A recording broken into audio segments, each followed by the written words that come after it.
Apa kabar sahabat seiman? Selamat datang di Infus Islam. Assalamualaikum warahmatullahi wabarakatuh. Sahabat seiman, syukur alhamdulillah kita bisa berjumpa kembali di channel ini. Salawat dan salam selalu tercurah kepada junjungan kita Nabi besar Muhammad sallallahu alaihi wasallam. Allahumma salli ala sayyidina Muhammad wa ala ali sayyidina Muhammad. Harapan dan doa saya, semoga saudaraku semuanya selalu diberikan kesehatan, dilapangkan rezekinya, diampuni dosa-dosanya, dan dipanjangkan umurnya. Amin ya rabbal alamin. Sahabat seiman, seringkali ditemui orang yang berbangga dengan dosa, kemudian memamerkan maksiat yang telah diperbuatnya. Ketahuilah bahwasanya hal tersebut adalah salah satu penyebab benci dan murkanya Allah terhadap seorang hamba. Tak hanya itu, seakan juga menjadi pertanda bahwa Allah telah mencabut rasa malu dari diri sehingga tidak merasakan memamerkan kemaksiatan.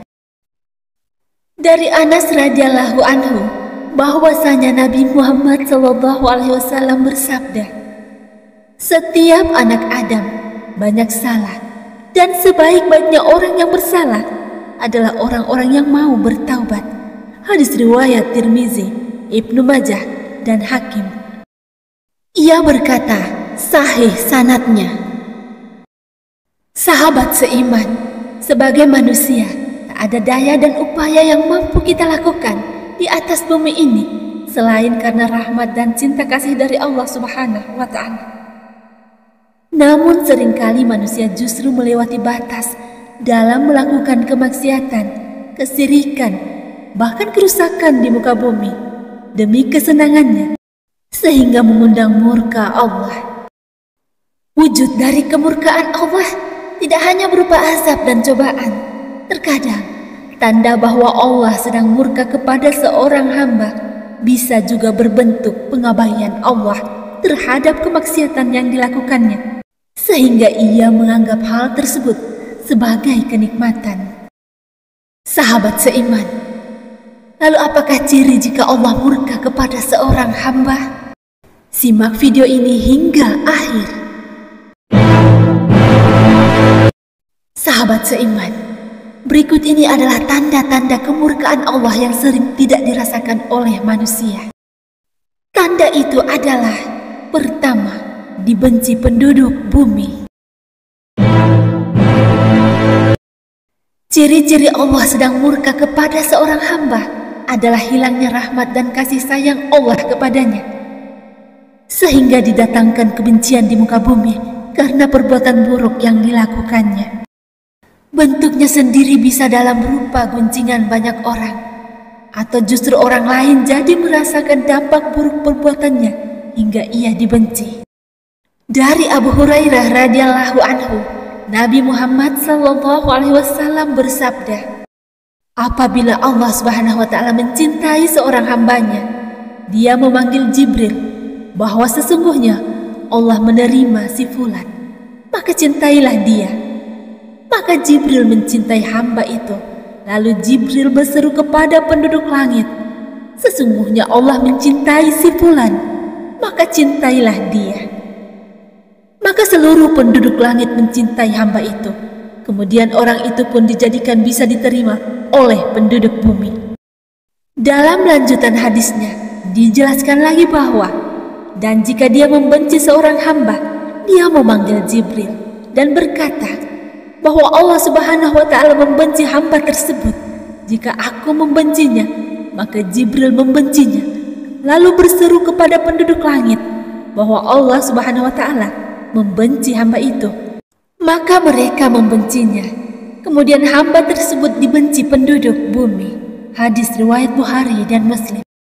Kedua, dicabutnya hidayah untuk bertaubat dan beribadah. Sahabat seiman, dicabutnya hidayah dan kenikmatan beribadah seorang manusia bisa menjadi tanda bahwa Allah sedang murka kepadanya. Sebab dalam Al-Quran surah Az-Zariyat ayat 56 Allah berfirman yang artinya, Dan aku tidak menciptakan jin dan manusia, melainkan supaya mereka mengabdi kepadaku. Al-Quran Surah Az-Zariyat ayat 56. Maka jika Allah sudah abai kepada seorang hambanya, sehingga membiarkannya hidup dalam kemaksiatan tanpa memberinya hidayah untuk beribadah, bisa jadi itu adalah tanda bahwa Allah telah berpaling karena murka kepadanya. Sahabat seiman, dalam Islam, hal ini disebut juga dengan istidraj, atau situasi di mana Allah membiarkan hambanya yang durhaka tetap hidup dalam kenikmatan, hingga ia tak ingat lagi untuk beribadah sebagai hukuman untuk hamba tersebut. Sahabat seiman, mari bersama syiarkan Islam dan jadilah subscriber channel ini. Jika video ini bermanfaat, kabarkan kepada temanmu. Jika video ini tidak bermanfaat, kabarkan kepadaku.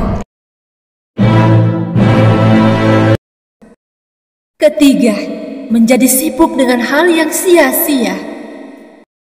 Sahabat seiman, Imam Al-Ghazali dalam kitab Ayyuhal Walad memberikan nasihat kepada muridnya.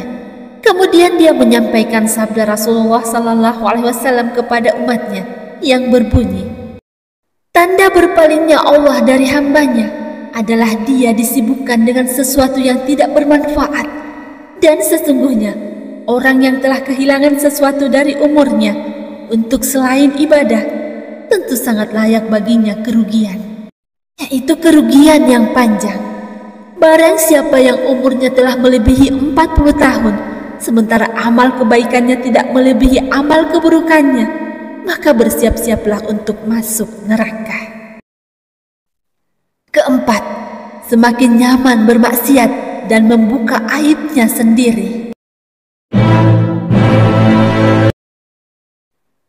Sahabat seiman, hilangnya rasa malu dalam melakukan maksiat bisa jadi adalah salah satu tanda berpalingnya Allah dari seorang hamba. Jika seorang hamba nyaman dalam melakukan kemaksiatan dan bangga atas perbuatannya, sehingga tanpa ragu dan malu ia menceritakan perbuatannya kepada orang lain, maka bisa jadi itu adalah pertanda bahwa Allah telah berpaling jauh darinya. Sebagai umat Islam, tentu harapan terbesarnya adalah diperhatikan dan dicintai Allah Subhanahu wa Ta'ala. Hal yang paling celaka bagi seorang hamba Allah adalah berpalingnya Allah darinya. Wallahu a'lam bishawab. Hanya Allah yang lebih mengetahui kebenaran yang sesungguhnya. Demikian yang dapat kami bagikan. Semoga bermanfaat. Assalamualaikum warahmatullahi wabarakatuh.